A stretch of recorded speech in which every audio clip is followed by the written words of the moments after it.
Welcome back to the channel and welcome back to another quick pick prediction video. In this video, I'll be predicting the welterweight bout between Alex Oliveira versus Ramazan Kuramagomedov. So that sounds like an anime character, but we're gonna keep it going. So I'm gonna say Ramazan and Alex Oliveira. So Oliveira versus Ramazan. How I see this one going is really leaning to the youth in this one with Ramazan.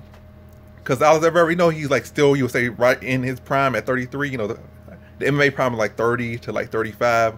You're right at your peak at like 33, I guess, depending on who you are. Some people peak at 35, some people do this and that. But on average, it's like 30, 35 or 30, 33. So he's like right in his prime for an MMA fighter. So yeah, he's right in his prime for an MMA fighter. But it's like he's been on a downtrend. Like he was able to go on a 2-fight winning streak. But then came off nice golf for a first round loss. Coming off, he's riding on 1-fight losing streak, and before then he was riding a 3-fight losing streak. And he hasn't finished anybody since 2000. I say about to say 2008, since 2018. So that's a good couple of years, but like 4 years coming upon now.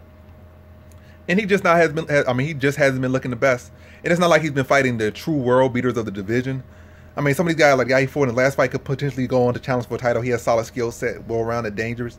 And maybe this guy, being as young as he is and coming from Dagestan like he does, could evolve. But right now, this guy is not no world beater right now. The guy he's about to fight, the guy he fought before, he's just on the level of a world beater. You just gotta, prove it. This guy right here, like Ramazan needs some, he needs to prove it more. But the guy before, I feel like his skill set's already, near world class, and he just got to keep proving it. But Ramazan, I feel like he needs to show me more. Like he needs to win more, but Ramazan needs to show me more and win more. But either way, I don't know what I'm trying to say there, but either way, to get to the point right here. Alex Oliveira hasn't been finishing anybody, so that's a concern. Then you go against Ramazan. I worry about Ramazan's head movement because he be keeping the head on the center line way too much, and that's why he be getting tagged the way he be getting tagged. But as we've seen on his contender series fight, he's young and he could push a high pace, maintain a high pace, fight at a very high pace. Landed 179 significant strikes or 179 total strikes in a 3-round fight. A young guy right there with good cardio, good will and stuff. In the wrestling, like Alex Oliveira takedown defense isn't bad at all at 63%, and he's been in there with some decent guys for sure.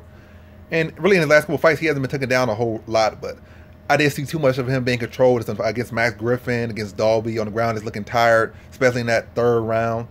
He's looking fatigued, and I worry about Ramazan's head movement getting tagged. But I'm gonna lean to the youth in this one. I feel like I don't think he's gonna go out there and put on some phenomenal performance against Alex Oliveira like Alex Oliveira's last opponent did. But I feel like he's gonna go out there and be able to hold him against the cage at times, maybe survive. I'm not gonna say get tagged, but I'm not even gonna try to think about that. But he probably might get tagged in this one. But for the most part, being able to get out, outwork him, hold him against the cage, try to drag him to the ground, weigh on him, and just exhaust him. And then, like in the second round, second half of the second round and the 3rd round, really start to secure takedowns and just tire him out, land ground and pound. I think he stops him, but I think he makes him fight an exhausting fight and takes the veteran into the deep waters and drowns him to a decision. So in this one, I have Ramazan Kuramagomedov via decision.